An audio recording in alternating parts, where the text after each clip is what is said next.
Hello fellas, I'm going to teach you how to play with Sub-Zero and all variations. There will be timestamps in the comments and in the description box, so please check it out to skip to your favorite variation. This is an intermediate to advanced guide. This is not for beginners. I'll show you some very interesting techs, and we'll start with Sub-Zero's variation 1. The first thing I want to talk about is meter management, as it refers to the amplified ice ball. Now, as you know, you never want to amplify the ice ball after the back 3-2. Except if you want to do more damage. Let's say you want to kill, it's the end of the round. Did you notice it did 58 damage? Let's say amplify. Now it does 103 because the amplified ball does damage. That would be the only reason why you'd want to amplify the ice ball from the back 3. Now, in terms of forward 2, you don't always have to amplify. You can hit confirm the amplification. So for example, you see that you enter the whole input and you watch. If you see that it's blocked, you don't amplify. You don't want to just amplify like that. It's a complete waste. Because regardless, if you're YOLOing it, which you have to with the overhead, you're going to get punished regardless if he blocks. So you're going to get punished if you do this, or you're going to get punished if you do this. So might as well look to see if he is blocking or not, and then hit confirm accordingly. And it's not easy. It's very difficult, but it's possible. So how you do it is you input the whole thing, and then you don't amplify if he blocks.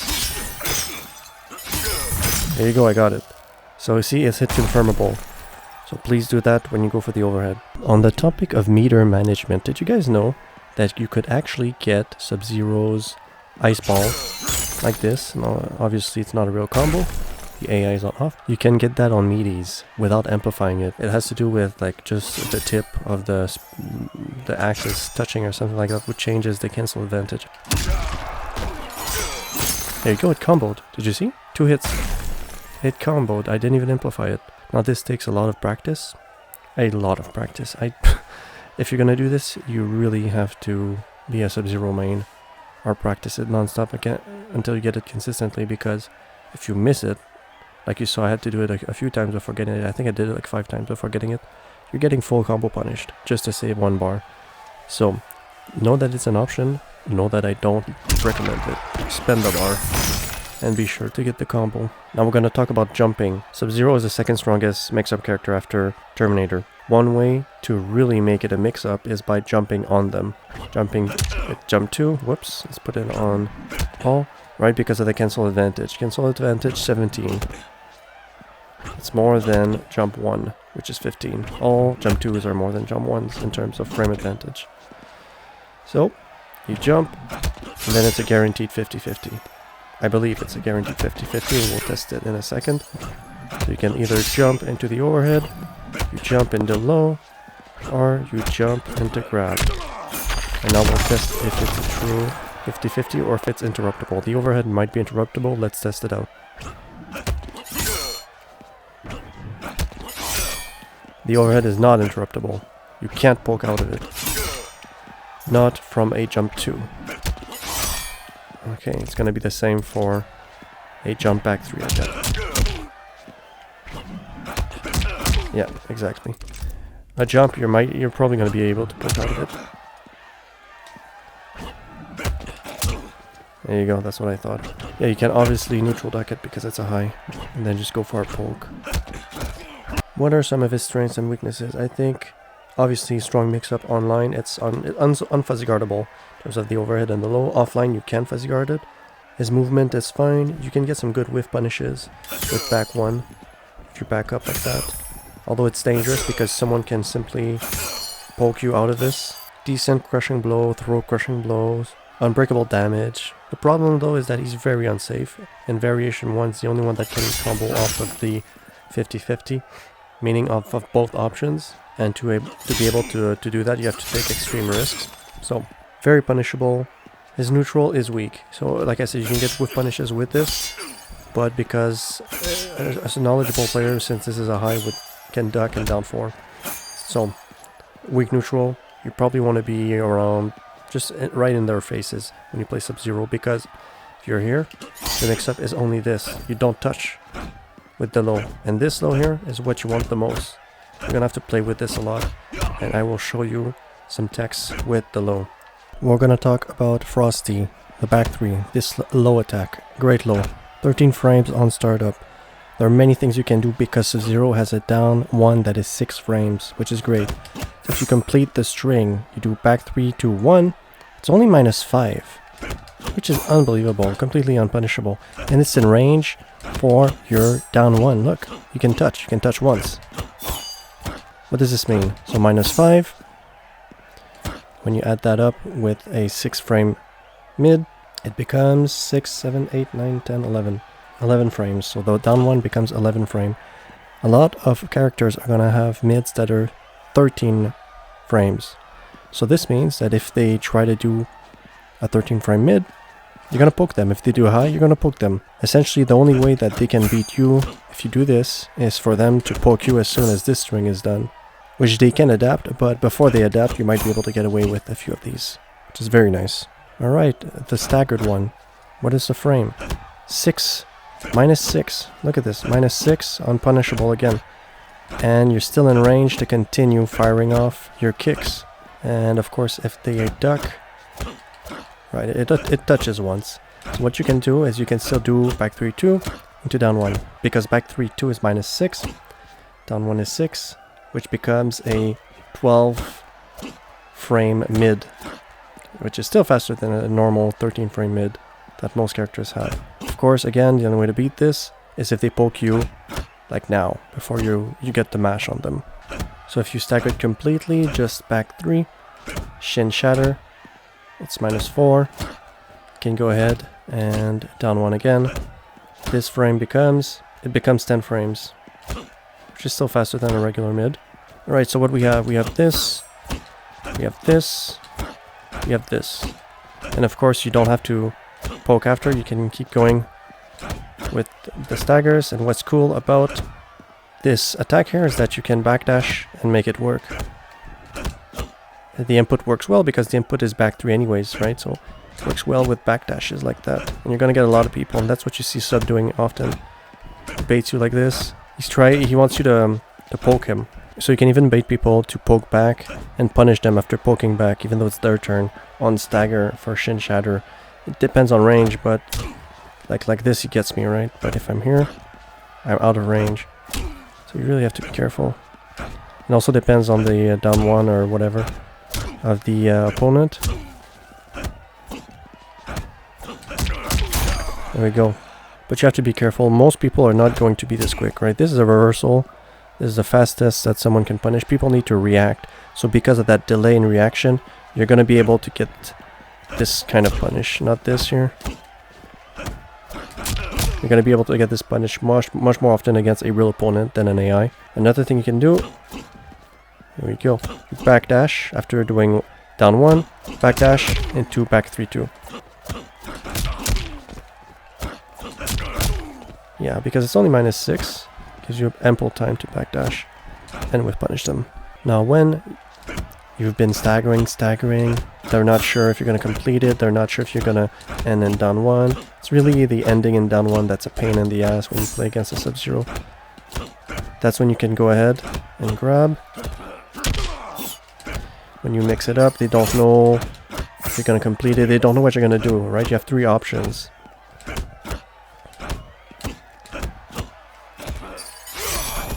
And that's the stagger game with Sub-Zero. With the update now, Brutal Kick crushes if it attacks twice in a row. It's extremely rare to see this, but it does happen. It also breaks armor, which is very interesting. It crushes on breaking armor, I believe. You really have to be careful when Sub-Zero down 2s you, right? Because even if you break fast, the AI broke as fast as it could. I'm still gonna break armor with Ford 4. Let's say I break away late. Still works. Delay. Still works. There's no escaping this. You have to be careful when you break away against Sub-Zero. Okay, Brutal Kick. As you know, it's plus on block. We'll talk about how to beat this in a second, but it's +4. This is guaranteed. This becomes a 2-frame mid. Only 2 frames. There's nothing that can beat this. So the opponent has to block. When the opponent is conditioned to block, that's when you can finally go for a throw. Like that. And if your opponent respects you, like I said, you can poke, grab, or you can go ahead and do your mix-ups. when they start respecting this. Sub-Zero doesn't have very good anti-airs. He has back 2, which is pretty nice. It's almost a hard read though, because it's so slow, 14 frames. Right, usually you need like a good, solid standing 1 by the time you react. I mean, this one works, standing 1, but it's really not the best because of things like this, right? It's not bad. It's not bad, it's not the best. But what you might want to do on hard reads, right, this combos. An anti-air that combos is real nice. I actually find that standing 2 is a better anti-air than standing 1. The hitbox is a bit better.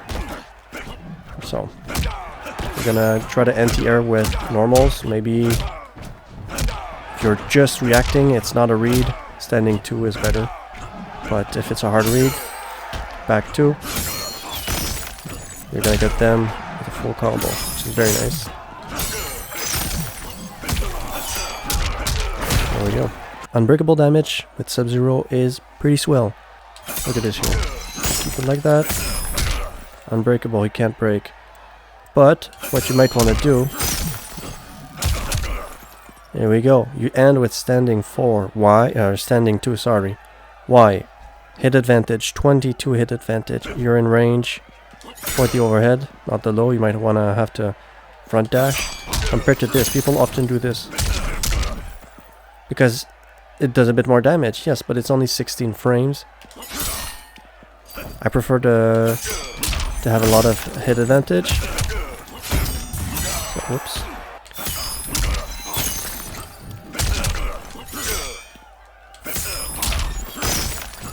Because with a lot of hit advantage, then you really have to guess what you're gonna do.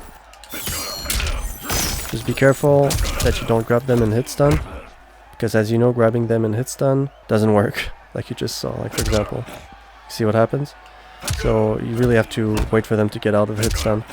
I mean, if you, the jumping, the standing 4, I find is just, it's too rangy. Push them away a little bit too much, right? Standing 2, they're right there near you, and you can go for throws. You can go for the overhead immediately. In range for the low. Look at that. Of course, if you would just wait, it's gonna get out of range. But if you do, there you go. I mashed. It's very, very nice. There we go. If you just want the damage, you want to close out a round, and you want to keep it unbreakable, here's what you can do.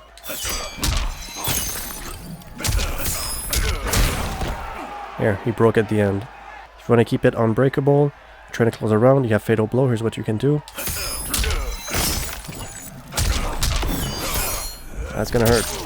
Oof, look at this damage already. All unbreakable. That sucks. That sucks for the other guy. Variation 1, there's no excuse to get zoned. Let's say the other Sub-Zero is throwing snowballs at me. He doesn't stop, and then I'm like, you know what? This is why projectiles, it like kills projectiles and stuff like that. So, it's probably the best anti-zoner in the game, Variation 1 Sub-Zero. You don't want to trade with the Variation 1 Sub-Zero with bar. It's not going to be good for you. Okay, let's look at a bread and butter combo with Sub-Zero off of his back 1. Very hard to drop, very reliable. The damage is not as high as it can get, but you don't always want to go for the optimals in this game.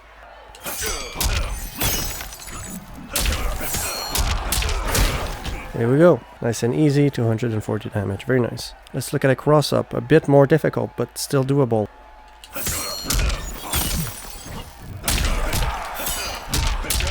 There we go. 257. It's up to you if you want to go for the higher damage and risk dropping it. Cross-ups in this game I don't find are the easiest types of combos. Cross-ups, I mean you jump and kick them and you don't land here. You don't land in front of them. It's not like that, right? You don't push them away. You like... they fall on you. That's a cross-up. Then you can extend combos like that. Let's look at a cross-up that is pretty difficult and that also has a crushing blow in it.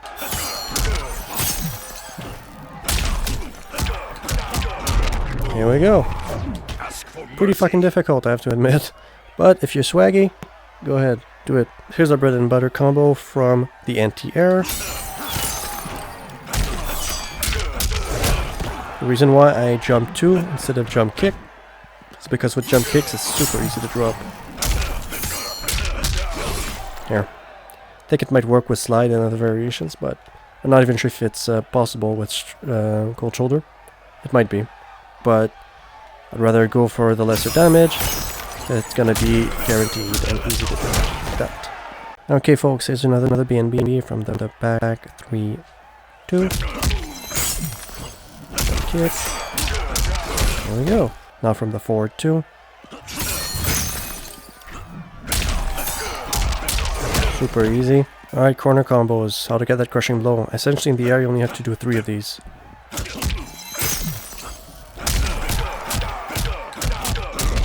There we go.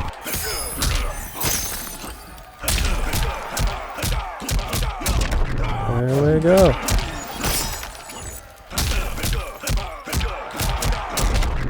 Super easy, the easiest shit of all time. Take that, sub. Alright folks, I'm gonna teach you how to play Variation 2 Sub-Zero. Variation 2 is considered a zoning type of variation pretty much. It has the slide, which is pretty nice. He lost it. He loses it in Variation 1. He has it in Variation 2 and 3. But in this one he gains air projectiles, a projectile to chip on block when you're trying to finish people out.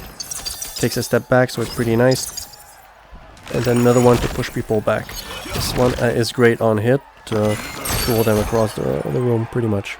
Sub-Zero has one of the best reversal punishes in the game. I would say the second best. The first best is Jaded. When she runs, the amplified nitro kick off of our running stance is the fastest of all. It's the only one that can punish Sindel's forward 4 up 3. So that's why it's the fastest. That's why I know it's the fastest. Sub-Zero is the second fastest. Starts in 11 frames, excuse my French. Fast as hell. Like, for example, the normal nitro kick of Jade, not from a run stance, the normal nitro kick is 12, if I recall properly. Most of the reversal punishes are 12. I think Jacqui, Cassie Cage's Variation 2 shoulder attack reversal, I think is also 12, might be 13 or something. Regardless, this one is quick as hell. And it's a low, which is insane. Let me show you how you can punish these. For example, remember, to reversal punish, you have to hold block, right? You block the attack of your opponent, and you let go of block when you're still in hit stun. You input your thing. Your guy will still be blocking. You still input it while the animation shows that he's blocking, and on the first available frame, this will be released. Let me show you. There you go, reversal punish. Look at how I input it before he's out of block stun.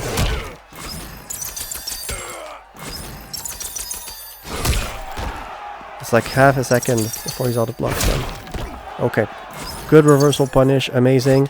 With this attack, always amp it, because if you amp it 3 times, as you know, it will crush and it hurts. So amp it. If you're a scrub, you like the scrappy tactics, throw it out there in the neutral. Sub-Zero Variation 2 is a zoner technically. Death Circle Barrage is a good zoning tool, obviously because he steps back, but also look at the chip damage on this shit. You're blocking, look at this. So if you're trying to kill, you can kill the enemy off by simply doing this. Obviously they can't come in, they can't, well, they can punish it with a reversal if you're sub, or I don't, probably the other characters too, but this is mostly safe against most characters. Insane chip damage. On hit is pretty good as well, 88. No bar, very nice. So use it to chip out the opponent when they're just about to die. And for context, look at the chip off of this. It's blocking, it's not a lot, right? Look at this now. Insane. So use it to finish off opponents when they're blocking. Frigid Storm is a mid, it can't be neutral ducked. Farthest you go with all projectiles in this game, the higher the block advantage. Look at the block advantage, 16.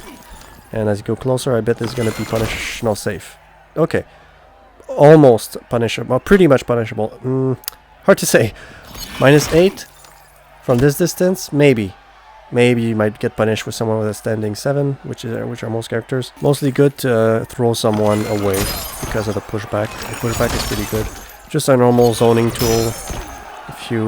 It's very rare to see zoning Sub-Zeros because he does not exceed at zoning.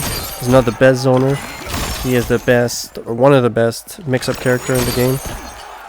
But if that's your cup of tea, you want to zone with some ice, go ahead and do it. And then we also have an air projectile, which is very scrub. But if that's your thing, you can obviously use it. Just be careful not to get punished. Actually, it's safe. Look at this here. -5. Just don't whiff it.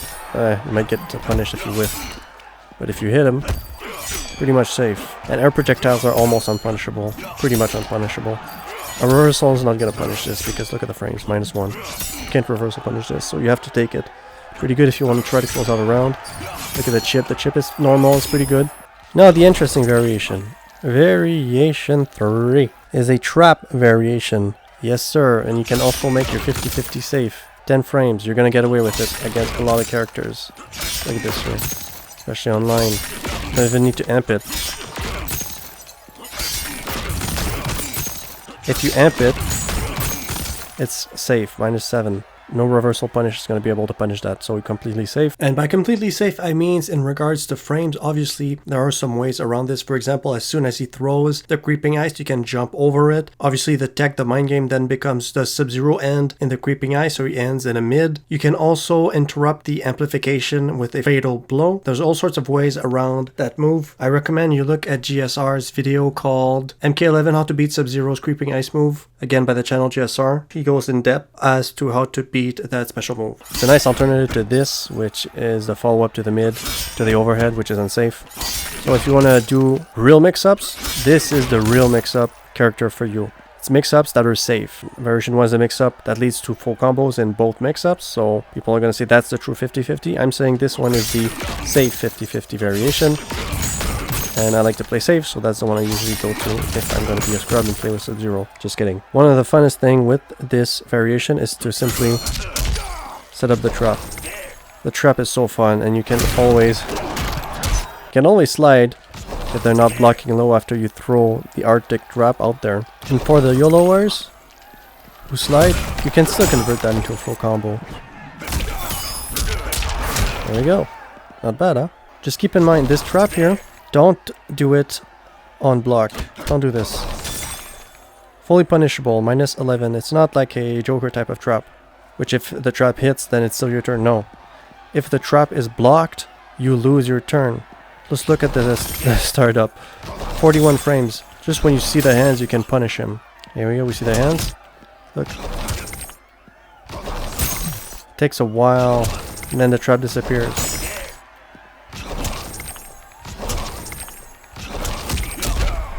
What is nice though, is that it will catch people rolling. So if you do this, down 2 for example, trap, look, punish. It will punish people rolling.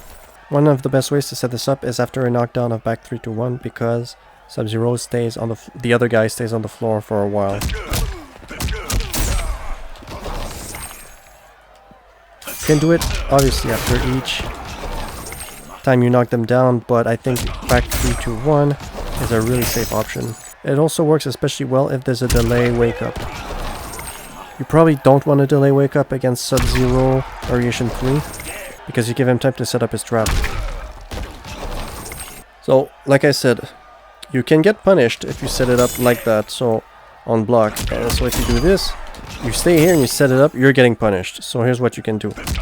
Do this, backdash, then you set it up. You have to be careful though. If they roll, they get caught. If they delay wake up, they get caught. Okay, they get trapped. But if they get up fast, they will get you. Please go check out my video on how to beat Sub-Zero, to learn how to survive against his 50-50s by fuzzy guarding, and to learn how to get out of the Arctic trap. Link in the description box below. If you like this video, please like, subscribe, ring bell, comment, all that good shit. Get my impressions up. I like to tell you guys how to play this game. Sub-Zero is the character that I hate the most in this game. Lore-wise, he's cool as hell. I just don't like how they made him a 50-50 character. Yes, I know how ironic this is considering I play Sonya, but I play Sonya in a non-scrubby way anyways, so no judgment, okay? Only support. Alright fellas, have fun. Sub-Zero, cool lore. Terrible Halloween skin.